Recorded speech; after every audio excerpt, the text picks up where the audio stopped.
आपका स्वागत है। आपके साथ मैं हूं मानसी दवे। आप देख रहे हैं गुड मॉर्निंग स्वदेश और यहाँ पर विदेशी बाजार के संकेत सबसे पहले आपके सामने रख देते हैं। उसके बाद एक एक कर आपके साथ कौन सी खबरें हैं जो कि भारतीय बाजार को इम्पैक्ट करती हुई दिखेंगी, साथ ही ब्रोकरेजेस के रडार पर क्या कुछ है और इसी के साथ क्या कुछ होता हुआ दिख रहा है। यहाँ पर एक्सपर्ट्स का क्या मानना है, कमोडिटी मार्केट्स पर क्या कुछ होता हुआ दिखेगा, विस्तार से बताएंगे। लेकिन सबसे पहले विदेशी बाजार के संकेत देखें और विदेशी बाजार के संकेत जो हैं वो बेहद कमजोर यहाँ पर नजर आ रहे हैं। सबसे पहले एसडेक्स निफ्टी आपके टीवी स्क्रीन पर आ जाएगा। यहाँ पर आप देखिए जिस तरह से लाल निशान के साथ ट्रेड देखने को मिल रहा है। 17,010 के लेवल्स पर यहाँ कामकाज आप देखेंगे। रशिया यूक्रेन के बीच जो तनातनी है उसका सीधा इम्पैक्ट है यहाँ पर जो ग्लोबल कंसर्न्स है वो आता हुआ दिख रहा है। रूस यूक्रेन संकट डिप्लोमेसी के जरिए हल होने की उम्मीद कम हुई है, जिसका एक इम्पैक्ट है। यहाँ पर आप देख रहे हैं करीब 196 अंकों की कमजोरी के साथ एसडेक्स निफ्टी में शुरुआत होती हुई दिख रही है। तमाम एशियाई बाजार अगर देखेंगे वहां पर भी इसी का एक इम्पैक्ट पड़ता हुआ दिख रहा है। लाल निशान के साथ यहाँ पर ट्रेड आप देखेंगे एशियाई बाजार में, और इसी के साथ अगर बीती रात अमेरिकी बाजार का ट्रेड भी देखेंगे, इसी तरह के टेंशंस के बीच में कामकाज देखने को मिला। और आपको बता दें कि अमेरिकी बाजार जो है वहां से क्यूज आज कम आते हुए देखने को मिलेंगे, क्योंकि प्रेसिडेंट्स डे के मौके पर अमेरिकी बाजार में छुट्टी है, जिसके लिए चलते यहाँ पर क्यूज जो हैं वो मिनिमल आते हुए हम देखेंगे। लेकिन आप देखिए एशियाई बाजार में अगर हम देखें कॉस्पी 1.3% लुढ़कता हुआ 2700 के आसपास यहाँ पर ट्रेड। डाउ फ्यूचर्स को देखिए 450 अंक लुढ़कता हुआ ये 33,550 के लेवल्स पर ट्रेड होता हुआ देखने को मिल रहा है। इसके अलावा तमाम अमेरिकी बाजार की क्लोजिंग को एक बार अगर समझ ले, वहां पर जिस तरह के टेंशंस बिल्टअप होते हुए देखने को मिले, उसका एक सीधा इम्पैक्ट है कि फिर से जब ये खुलते हुए दिखेंगे एक दिन की छुट्टी के बाद, श्योर शॉर्ट इसका एक इम्पैक्ट पड़ता हुआ दिखेगा। ऑफकोर्स कल के ट्रेडिंग सेशन में हमने देखा था कि जितने अपडेट्स आते हुए रशिया और यूक्रेन के बीच देखने को मिले, आपको याद होगा यहाँ पर पुतिन और बाइडेन की बैठक को लेकर जो बातचीत होती हुई दिखी, उसके बाद एक बार जब बैठक होने की संभावनाएं आती हुई देखने को मिली, तब भी बाजार ने उसको एक बार इम्पैक्ट करके दिखाया था और बाजार में हल्की सी खरीदारी जरूर देखने को मिली थी। लेकिन उसके बाद फिर से जब ये बात निकल कर आई कि बाइडेन और पुतिन के बीच जो बैठक है उसका कोई ठोस एजेंडा नहीं निकल कर आ रहा है, इन्वेजन्स को लेकर जो खबरें आती हुई देखने को मिल रही थी, और फिर से यहाँ पर जो आक्रामक अंदाज निकल कर आता हुआ दिख रहा है रशिया का, उसका एक इम्पैक्ट है जो कि बाजार ने हर लेवल पर, हर अपडेट पर दिखा। और आज भी आप देखेंगे तो इसी तरह के लेवल्स देखने को मिल रहे हैं, इसी तरह के संकेत यहाँ पर आते हुए। और एशियाई बाजार से हम देख रहे हैं बिकवाली का दबाव बिल्कुल देखने को मिल रहा है। हांगकांग के बाजार देखिए करीब 477 अंकों की कमजोरी के साथ ये ट्रेड करते हुए दिख रहे हैं। इस बीच निकाई में भी हम देख रहे हैं 513 अंकों की कमजोरी के साथ ही कामकाज बनता हुआ। तो क्लियरली एशियाई बाजार की शुरुआत जिस तरह से होती हुई दिख रही है, फ्यूचर्स में जिस तरह के लेवल्स आते हुए दिख रहे हैं, इससे एक ही संकेत यहाँ पर लगाकर हम चल सकते हैं कि यहाँ पर ग्लोबल सेटअप जो है शुरुआती तौर पर फिलहाल कमजोरी की तरफ ही आता हुआ देखने को मिल रहा है। इसी से सीधा अंदाजा लगाकर चल सकते हैं कि मार्केट कितना ज्यादा वॉलेटाइल हो सकता है ग्लोबल कंसर्न्स को लेकर। आपको बता दें रूस के आक्रामक कदम के बाद यूएस सिक्योरिटी काउंसिल की आपात बैठक भी बुलाई गई थी। अमेरिका ने रूस के फैसले को यूक्रेन की संप्रभुता का एक उल्लंघन बताया है। तो क्लियरली ये तमाम चीजें हैं जो कि इम्पैक्ट कर रही हैं बाजार को। एशियाई बाजार की शुरुआत जो है कमजोर होती हुई देखने को मिली है, और दिन के दौरान अब एशियाई बाजार किन लेवल्स पर ट्रेड करते हैं ये देखना काफी इंपॉर्टेंट हो जाएगा। चलिए आगे बढ़ते हैं और बता देते हैं कि कल के कारोबारी सत्र में संस्थागत निवेशकों ने क्या किया है। एफआईएस डीआईएस का एक्शन आपके टीवी स्क्रीन पर आ जाएगा। लगातार एफआईएस कैश मार्केट में बिकवाली ही दिखा रहे हैं। कैश मार्केट में अगर देखें 2262 करोड़ की बिकवाली एफआईएस ने कर दिखाई है। वहीं कैश मार्केट में डीआईएस की तरफ से खरीदारी के आंकड़े हैं। 2393 करोड़ की खरीदारी यहाँ पर डीआईएस ने कैश मार्केट में की है। वायदा बाजार का अगर ट्रेंड देखेंगे, इंडेक्स फ्यूचर्स में करीब 217 करोड़ की बिकवाली है, लेकिन 846 करोड़ की खरीदारी एफआईएस ने इंडेक्स ऑप्शंस में की है।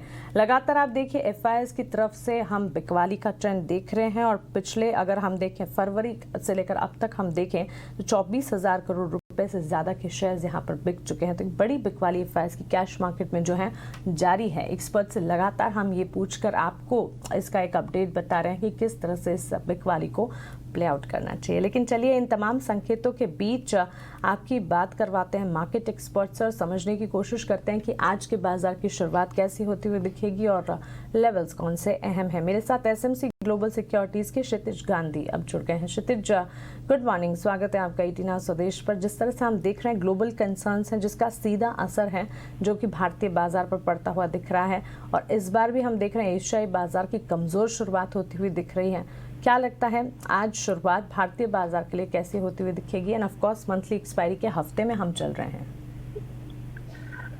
जी, first of all very good morning to our viewers. और देखिए, आपने बिल्कुल सही दर्शाया जिस तरीके से अभी ग्लोबल संकेत मिल रहे हैं। डाउ जोन्स फ्यूचर्स भी आपका माइनस में काफी ज्यादा ट्रेड कर रहा है, और कल रात को जिस तरीके से संकेत मिले रशिया की तरफ से यूक्रेन को लेके, तो एसजीएक्स निफ्टी भी यही संकेत कर रहा है कि हम लोग 17,000 के आसपास ही लगभग ओपन करेंगे। तो देखिए, हम लोग टेक्निकल सेटअप पे बात करते हैं। टेक्निकल सेटअप यही दर्शा रहा है कि चार्ट्स भी कुछ अच्छा पॉजिटिव यहाँ पे हम लोग को नई सिग्नल दे रहे हैं। यहाँ पे हम जो चीज देखने वाली है कि डेली चार्ट्स के ऊपर निफ्टी जो है अपने 100 डेज एक्सपोनेंशियल मूविंग एवरेज के नीचे दोबारा कल फिसला है, और अब यहाँ पे जो अहम सत्र देखने को मिल सकते हैं वो है 17,000 का एक जो साइकोलॉजिकल सपोर्ट निफ्टी के लिए एक हेल्प करेगा। लेकिन जो हम लोगों ने कल के सेशन में देखा कि एक अच्छी खासी शॉर्ट कवरिंग के बाद फर्स्ट सेशन में लेटर सेशन में जिस तरीके की सेलिंग हमें ऊपरी स्तरों से देखने को मिली, तो कहीं ना कहीं वो एक शॉर्ट सेलिंग की ही वहाँ पे एक शॉर्ट डेवलपमेंट का ही एक संकेत मिल रहे हैं मार्केट की तरफ से। तो यहाँ पे जो हम लोग को सपोर्ट दिख रहा है निफ्टी का वो है 17,000 का। 17,000 के लेवल्स ब्रेक होने के बाद हो सकता है वहाँ पे एक पैनिक सेलिंग देखने को दोबारा से मिले निफ्टी में। तो आने वाले सत्रों और आज के सत्र में हम लोग यही मान के चल रहे हैं कि भारतीय बाजारों में ऊपरी लेवल से सेलिंग प्रेशर देखने को मिलेगा। और अगर हम लोग बैंक निफ्टी की भी बात करें तो बैंक निफ्टी भी कल के सेशन में काफी वॉलेटाइल रहा। हालांकि बैंक निफ्टी में हम लोगों ने एक पॉजिटिव क्लोजिंग आती दिखी, लेकिन जिस तरीके से टेक्निकल सेटअप बन रहा है यहाँ पे एक 100 डेज एक्सपोनेंशियल मूविंग एवरेज है बैंक निफ्टी का 37,350 के लगभग। तो वहाँ वो लेवल्स एक बार बैंक निफ्टी ब्रीच करता है तो मुझे लगता है वहां से हमें आने वाले सत्रों में 36,500 36,700 के लेवल जल्दी देखने को मिलेंगे। तो दोनों ही इंडेक्स में हमें थोड़ा सा कॉशियस रहने की ही हम लोग सलाह देंगे, क्योंकि technical setup is not supportive as such. और बैंक निफ्टी की सपोर्ट की बात करें तो 37,400 और 37,200 के जो लेवल है अहम सपोर्ट की तरह काम करेंगे। और ऊपरी स्तरों की अगर बात करें तो 37,900 से 38,100 का जो जोन रहेगा वो बहुत स्ट्रॉन्ग रेजिस्टेंस की तरह काम करेगा। ओके, तो क्लियरली इंपॉर्टेंट लेवल्स है। निफ्टी बैंक 37,400 से 37,200 इसे सपोर्ट के जोन पर के तौर पर आप मानकर चल सकते हैं। क्षितिज की तरफ से निफ्टी और बैंक निफ्टी दोनों पर लेवल्स आपके सामने आते हुए दिख रहे हैं। क्षितिज के निफ्टी बैंक में लेवल्स और निफ्टी के लेवल्स दोनों हम आपके टीवी स्क्रीन पर आपको दिखाएंगे, लेकिन साथ ही क्षितिज सेक्टर स्पेसिफिक और स्टॉक स्पेसिफिक आपका नजरिया क्या कुछ होगा? जी बिल्कुल, देखिए कल के सत्र में हम लोगों ने देखा एक बैंकिंग काउंटर के अलावा काफी जो मेजर काउंटर्स है, चाहे वो मेटल काउंटर हो या फिर दूसरे काउंटर्स क्यों ना हो, उसमें हमें अच्छी खासी सेलिंग देखने को मिली है ऊपरी स्तरों से। तो हम लोगों ने कल आखिरी 1 घंटे में कुछ सेलिंग के सौदे आते दिखाई दिए सीमेंट काउंटर के अंदर। तो हमें लगता है आज के सत्र और आने वाले 1 से 2 सत्रों में सीमेंट काउंटर एक प्रेशर में अंडर प्रेशर रह सकता है। तो आज के सेशन में जो 2 ट्रेड रहेंगे वो सेलिंग साइड पे रहेंगे। पहला रहेगा एसीसी का। देखिए एसीसी की अगर बात करें तो एसीसी ने कल लगभग 2185 के लगभग क्लोजिंग दी है, 2185 के लगभग। और अगर हम टेक्निकल सेटअप की तरफ भी देखें तो स्टॉक ने एक अपने 200 दिन मूविंग एवरेज के आसपास लगभग क्लोजिंग दी और अब on the verge of breakdown है स्टॉक। तो यहाँ पे हम लोग शॉर्ट सेल करने की सलाह देंगे एसीसी में। स्टॉप लॉस यहाँ पे मेंटेन करना है आपको 2235 2235 रुपए के ऊपर। जो पोटेंशियल दिखता है एसीसी के अंदर टुवर्ड्स 2110 से 2100 की तरफ बहुत जल्दी मूव कर सकता है एसीसी।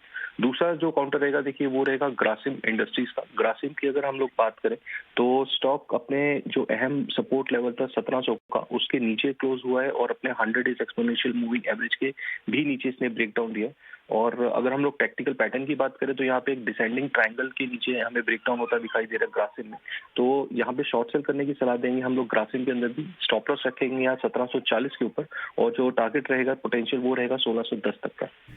ओके, तो क्लियरली यहाँ पर सीमेंट स्पेस पर बेरिश नजरिया क्षितिज का आता हुआ। क्षितिज, शुक्रिया अपने रिकमेंडेशन हमें बताने के लिए। और बाजार पर आज के लिए इंपॉर्टेंट लेवल सबसे पहले आपके हिसाब से कौन से होंगे, ये भी हमें बताने के लिए। एसीसी और ग्रासिम दोनों पर बिकवाली की राय। एसीसी में सेल कॉल 2100 के टारगेट्स को मानकर चले, 2235 का आपको स्टॉप लॉस लगाना होगा। और साथ ही ग्रासिम में भी हम देख रहे हैं सीमेंट स्पेस में जिस तरह से उतार चढ़ाव है, आज एक डिप देखने को मिल सकता है। 1610 के टारगेट्स को मानकर चले, 1740 का यहाँ पर आपको एक स्टॉप लॉस लगाना होगा। बिकवाली की रणनीति दोनों पर आती हुई देखने को मिल रही है। 1610 के टारगेट्स ग्रासिम में, 1740 का आपको यहाँ पर स्टॉप लॉस लगाना होगा। चलिए आगे बढ़ते हैं और जान लेते हैं आज के लिए कुछ इंपॉर्टेंट ट्रेडिंग कॉल्स कौन से हैं। उसके बाद आपको बताएंगे कि खबरों के दम पर कहाँ पर एक्शन दिखने को मिल रहा है। ट्रेडिंग कॉल्स मेरे पास 4 आई हैं। जेएम फाइनेंशियल्स की तरफ से राहुल शर्मा की ट्रेडिंग कॉल सबसे पहले आपको बताना चाहेंगे। फेडरल बैंक में खरीदारी के मौके बनते हुए दिख रहे हैं। कल के बाजार में करीब 2.25% की तेजी, आपको याद होगा आखिरी घंटों में बैंकिंग शेयर्स ही थे जिन्होंने बाजार को संभाला था। ऑफकोर्स बाजार में वॉलेटिलिटी भरपूर थी, लेकिन बैंक स्टॉक्स की तरफ से हमने तेजी देखी थी और निफ्टी बैंक में भी तेजी रही। फेडरल बैंक करीब 2% की तेजी देखने को मिली थी। 107-110 तक के टारगेट्स आज भी देखने को मिल सकते हैं। 97 का स्टॉप लॉस लगाकर खरीदारी के मौके यहाँ पर आप ढूंढ कर चल सकते हैं। दूसरा स्टॉक यहाँ पर जेएम फाइनेंशियल की तरफ से एचडीएफसी बैंक है। यहाँ पर खरीदारी के मौके बनते हुए दिख रहे हैं। अगर बाय कॉल्स इनिशिएट कर रहे हैं, 1510 के टारगेट को मानकर चले। उसके बाद 1580 तक भी ये जाता हुआ दिख सकता है। 1490 का स्टॉप लॉस के साथ यहाँ पर आपको खरीदारी करनी चाहिए। 5paisa.com की तरफ से विप्रो और श्रीराम ट्रांसपोर्ट फाइनेंस, विप्रो में खरीदारी के मौके ढूंढे जा सकते हैं। 590 के टारगेट्स को मानकर चले। अब 555, 555 का एक स्टॉप लॉस लगाना होगा। और साथ ही श्रीराम ट्रांसपोर्ट फाइनेंस, यहाँ पर बिकवाली के मौके ढूंढे जा सकते हैं। 5paisa.com का मानना है कि अगर सेल कॉल्स इनिशिएट कर रहे हैं, 1170 के टारगेट्स को यहाँ पर आप मानकर चले। 1248 का आपको यहाँ पर एक स्टॉप लॉस लगाना होगा। करीब 3% की कमजोरी स्टॉक निकल के ट्रेडिंग सेशन में देखिए, यहाँ पर और ज्यादा कमजोरी हावी होती हुई दिख सकती है। तो चलिए यहाँ पर आपके पास 2 कॉल्स क्षितिज की तरफ से आ गई, 4 कॉल्स ट्रेडिंग कॉल्स के लिए हाजिर पर आ गई। और अब वक्त है खबरों वाले शेयर्स और ट्रिगर्स जानने का। सारी की सारी खबरें डिटेल्स लेकर शरद मेरे साथ जुड़ गए हैं। गुड मॉर्निंग शरद, बताएं खबरों वाले शेयर्स आज के लिए कौन से हैं? Good morning Mansi. तो सबसे पहले अदानी ग्रुप फोकस में रहेगा। अदानी इंटरप्राइजेज बेसिकली तो उन्होंने एक एमओयू साइन किया है बलाड पावर सिस्टम्स के साथ, और ये जो है आपकी हाइड्रोजन फ्यूल टेक्नोलॉजी के ऊपर है। देखा जाए तो दोनों कंपनीज जो हैं जॉइंट इन्वेस्टमेंट करने वाली हैं। आपकी जो फ्यूल सेल मैन्युफैक्चरिंग होती है भारत में, तो एक टाइप से हाइड्रोजन पॉलिसी का जो एक रब ऑफ इफेक्ट देखने मिल सकता है। और ये जो जेवी रहेगी कंपनी, जो अदानी एंटरप्राइजेस की नई कंपनी है आपकी अदानी न्यू इंडस्ट्रीज़, उसके थ्रू होने वाली है, जहाँ पे ये आपके वाइट एनर्जी जो कहा जाता है इस पे फोकस होने वाला है। इंडिया बुल्स रियल एस्टेट के जो दोनों ग्रुप कंपनीज़ हैं, इंडिया बुल्स हाउसिंग फाइनेंस और इंडिया बुल्स रियल एस्टेट, ये फोकस में रहेंगे। यहाँ पे क्लैरिफिकेशन आई है कि जो ओवरऑल देखा जाए तो जो ईडी इन्वेस्टिगेशन है वो इंडिया बुल्स रियल एस्टेट को पर्टेन नहीं करती है और उसके कारोबार से नहीं जुड़ा हुआ है। इंडिया बुल्स हाउसिंग फाइनेंस का भी एक क्लैरिफिकेशन और बयान आया है कि वहाँ पे गलत मंशा से आरोप लगाया गया है, मालाफाइड इंटेंशन जिसे कहते हैं। और अप्रैल में देखा जाए तो 2021 में ईडी ने जो है एफआईआर से जुड़े मामला था और कंपनी ने भी ईडी के जो है क्लाइंट से जुड़ी सारी जानकारी दी गई थी। और जो अप्रैल 27 को है बॉम्बे हाई कोर्ट ने जो है इस पर एक डिटेल्ड ऑर्डर दिया था, जिसपे स्टे लगा दिया था सारे इन्वेस्टिगेशंस ऑर्डर का। इसके अलावा वेदांता फोकस में रहेगा। यहाँ पे एक ऑयल डिस्कवरी हुई है आपके बाड़मेर राजस्थान में, और ये जो है लगभग तीसरा हाइड्रोकार्बन डिस्कवरी है अगर जो नए लाइसेंसिंग पॉलिसी के जो तहत जो हम कह सकते हैं। तो हालांकि इसकी कमर्शियल वायबिलिटी अभी तक जो है साबित नहीं की गई है। अभी बात करते हैं L&T फाइनेंशियल होल्डिंग्स की। यहाँ पे बड़ी डील हुई थी और कल सुबह ऑलमोस्ट 2.3% स्टेक जो है मूव की थी, जहाँ पे पीएनबी पारिबास ने जो है लगभग 5.8 करोड़ शेयर्स खरीदे और सिटी ग्रुप जो थे दूसरे साइड सेलिंग साइड में ये अमाउंट के शेयर्स थे।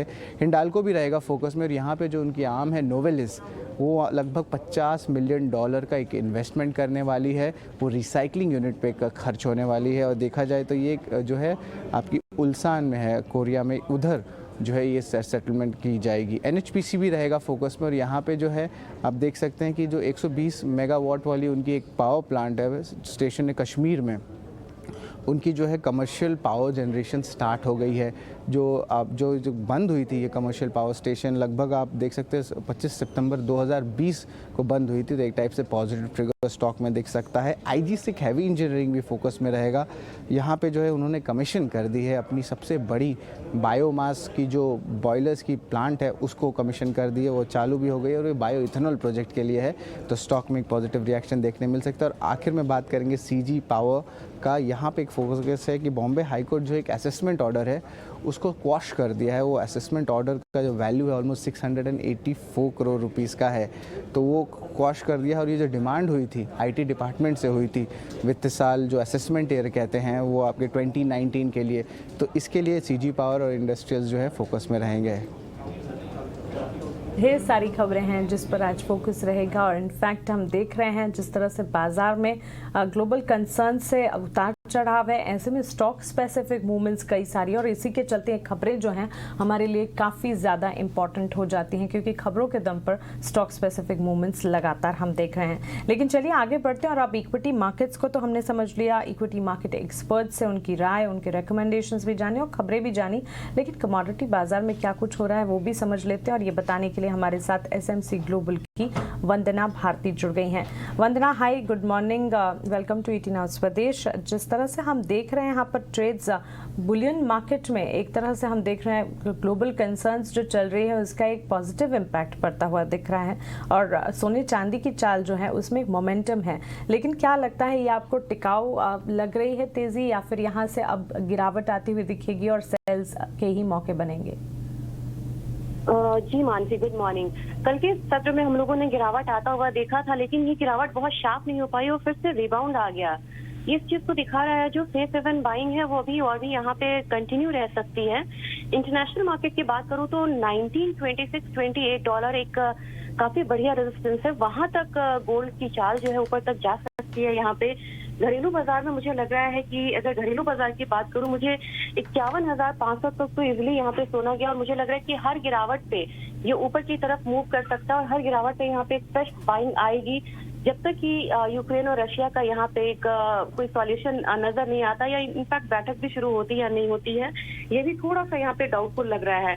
लेकिन आज के सत्र में मुझे लग रहा है कि थोड़ी सी हल्की गिरावट आएगी, इसे इंट्राडे लेना चाहिए। यहाँ पे गोल्ड को सेल करके चलना चाहिए। 49,950 पे जो टारगेट रहेगा वो काफी छोटा सा रहेगा, 49,700 पे स्टॉप लॉस रहना चाहिए 50,100 का। लेकिन मानसी, यहाँ पे एक चीज क्लियर करना चाहूंगी, ये इंट्राडे पोजीशन है जो यहाँ पे शॉर्ट टर्म या मिड टर्म के लिए यहाँ पे वेट कर रहे हैं, उन्हें कहीं ना कहीं एक बार 49,700 से 49,600 के करीब फिर से बाइंग का मौका मिलेगा, तो वो शॉर्ट टर्म के लिए इस लेवल पे बाइंग कर सकते हैं। दूसरी चीज यहाँ पे मानसी ये है कि मुझे एनर्जी काउंटर में ऑलरेडी हम लोगों ने क्रूड में उबाल आता हुआ देखा है। क्रूड फिर से 7100 की तरफ जा सकता है यहाँ पे, क्योंकि संकट जो वो गहराता हुआ नजर आ रहा है। इसका फायदा यहाँ पे नेचुरल गैस को भी मिलेगा और थोड़ा सा भी अगर यहाँ पे गैप डाउन ओपनिंग होता है 355 के करीब यहाँ पर लेवल्स मिलते हैं, वहाँ पे फिर से बाइंग इनिशिएट करना चाहिए। 368 तक का टारगेट यहाँ पे रख के हम चल सकते हैं, स्टॉप लॉस 351 का लगाना होगा। जैसे ही थोड़ा सा भी यूक्रेन संकट गहरा होता है तो सबसे ज्यादा इम्पैक्ट जो है हमें पता है कि रशिया के थ्रू जो गैस पाइपलाइन है यूरोप की तरफ वहां जाने की उम्मीद है, वो इम्पैक्ट वहां पे आएगा। तो थोड़ी भी डिस्टर्बेंस अगर आती है तो मेरे ख्याल से जो नेचुरल गैस मार्केट है वो पॉजिटिवली यहाँ पे रिएक्ट कर सकता है। गोल्ड में इंट्राडे सेल करना चाहिए और नेचुरल गैस में इंट्राडे में बाय करके चलना चाहिए। ओके, तो इंट्राडे पर्सपेक्टिव के लिहाज से आपको बुलियन मार्केट और एनर्जी पैक दोनों पर वंदना का नजरिया यहाँ पर मिला है। गोल्ड में सेल की राय वंदना की तरफ से आती हुई दिख रही है। टारगेट स्टॉप लॉस देख लीजिए, 50,100 का स्टॉप लॉस और 49,700 49,700 की टारगेट्स को मान के चले। सेल कॉल इनिशिएट करने की राय 49,950 के लेवल्स पर आपको मिलती हुई दिख रही है। इसके अलावा नेचुरल गैस की चाल जिस तरह से हम देख रहे हैं, कच्चे तेल की चाल में भी उतार चढ़ाव के बीच ट्रेड है। एनर्जी पैक जिस तरह से ट्रेड करता हुआ दिख रहा है, नेचुरल गैस में खरीदारी के मौके इंट्राडे पर्सपेक्टिव पर मिलते हुए दिख रहे हैं। 368 के टारगेट्स को यहाँ पर आप मानकर चलें। 351 का एक स्टॉप लॉस आपको लगाना है। 351 के स्टॉप लॉस के साथ एक बार खरीदारी के मौके 355 के लेवल्स पर अगर आपको मिल जाए तो आपको मानकर चलना चाहिए। वंदना, क्विकली बेस मेटल्स की चाल कैसी नजर आ रही है, क्योंकि बेस मेटल्स में भी हम देख रहे हैं एक मोमेंटम बेस कामकाज जरूर देखने को मिल रहा है। बेस मेटल्स पर कोई टॉपिक जो कि आप सुझाना चाहेंगी? कॉपर में हम देख चुके हैं करीब आधे 1% की कमजोरी दिखी है। बेस मेटल में कल हम लोगों ने अच्छा खासा एक थोड़ा सा यहाँ पे सेलिंग प्रेशर आता हुआ देखा था। मेरे ख्याल से यहाँ पे थोड़ा सा यहाँ पे रेंज बाउंड मूवमेंट देखने को मिलेगा और बहुत ज्यादा ट्रिगर यहाँ पे नहीं है। अगर बेस मेटल में यहाँ पे ट्रेड करना है तो जिस तरीके से कच्चे तेल में उबाल आ रहा है यहाँ पे मानसी, ये एक पॉजिटिवली यहाँ पे रिएक्ट कर सकता है एल्यूमिनियम। और एल्यूमिनियम में मुझे लग रहा है कि ऊपर की तरफ, क्योंकि ऑलरेडी कल के मार्केट में देखा जाए सब में गिरावट आई थी, मतलब एक रेंज बाउंड मूवमेंट था, लेकिन एल्यूमिनियम में अपसाइड था। आज ही अपसाइड कंटिन्यू हो सकता है, कहीं ना कहीं 263.5 के लेवल्स मिल सकते हैं आज, वहां पे बाइंग इनिशिएट करना चाहिए। 268 का एक टारगेट रख के चल सकते हैं यहाँ पे एल्यूमिनियम में, क्योंकि दोनों क्रूड और एल्यूमिनियम काफी पॉजिटिवली को रिलेटेड है। दूसरी कमोडिटी अगर यहाँ पे बात की जाए तो मुझे लग रहा है कि एक चीज है कि यहाँ पे लेड में काफी फॉल आया था, तो वहां पे एक मार्जिनल बाय जो है वो देखने को मिलेगा। तो 1 से ₹1.25 तक की जो बढ़त है वो रेड में आता हुआ देख सकते हैं। और तीसरी कमोडिटी अगर मेरा यहाँ पे पूछा जाए तो मुझे लग रहा है कि निकल काफी रिएक्ट करता है पॉजिटिवली अपसाइड की तरफ। तो निकल में मुझे लग रहा है कि 4 से 5 रुपए तक की जो बढ़त है वो निकल में आता हुआ भी हम यहाँ पे देख सकते हैं लोअर लेवल से। तो मेरे ख्याल से आज के दिन में थोड़ी सी खरीदारी रहेगी कल के बिकवाली के बाद, और यहाँ पे खरीदारी करके चलना चाहिए। निकल में मुझे लग रहा है कि 1825 तक के जो लेवल्स हैं वो यहाँ पे आ सकते हैं। ऑलराइट, तो क्लियरली बेस मेटल्स में निकल में आप देखिए यहाँ पर तेजी है और आगे और तेजी के पूरे अनुमान बनते हुए दिख रहे हैं। वंदना, शुक्रिया ये तमाम जानकारी के लिए और कमोडिटी मार्केट्स पर अपना नजरिया हमें बताने के लिए। चलिए आगे बढ़ते हैं और जान लेते हैं कि ब्रोकरेज हाउसेस के रडार पर आज क्या कुछ है। ब्रोकरेज रिपोर्ट्स लेकर मेरी सहयोगी ख्याति हमारे साथ जुड़ गई हैं। ख्याति, गुड मॉर्निंग। बताएं ब्रोकरेज हाउसेस की रिपोर्ट्स क्या कह रही हैं आज। सबसे पहले तो देखते हैं जेपी मॉर्गन ने रिपोर्ट दिया है कंज्यूमर स्टेपल्स पे।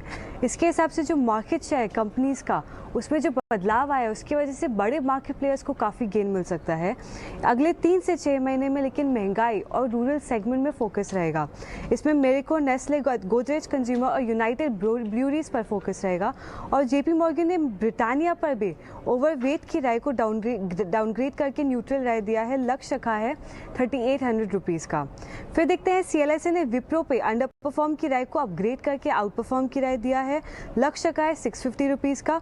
और अगर रीसेंट करेक्शन देखें तो निवेश के लिए परफेक्ट अपॉर्चुनिटी है, परफेक्ट अवसर है। फिर देखते हैं मॉर्गन स्टैनली ने non life insurance, general insurance के ऊपर एक रिपोर्ट दिया है, जिसके हिसाब से जनवरी में रिटेल सेगमेंट में काफ़ी ग्रोथ दिखी है और ये ग्रोथ मेन हेल्थ सेगमेंट ने लीड किया है। ICICI लोम्बार्ड को देखें तो काफ़ी रिटेल सेगमेंट की वजह से ग्रोथ रही है, लेकिन इंडस्ट्री के सामने थोड़ी सी कमज़ोर है कंपनी। ओके ख्याति, शुक्रिया ये सारे के सारे ब्रोकरेज रिपोर्ट्स हमें बताने के लिए। तो जनरल इंश्योरेंस शेयरों पर भी मॉर्गन स्टैनली की राय आती हुई दिखी और बैंकिंग स्टॉक्स पर भी तो ब्रोकरेज रिपोर्ट्स जो आई हैं इन पर हमारा फोकस है और दिन के दौरान जो भी अपडेट्स इन पर आते हुए दिखेंगे हम आप तक पहुंचाएंगे।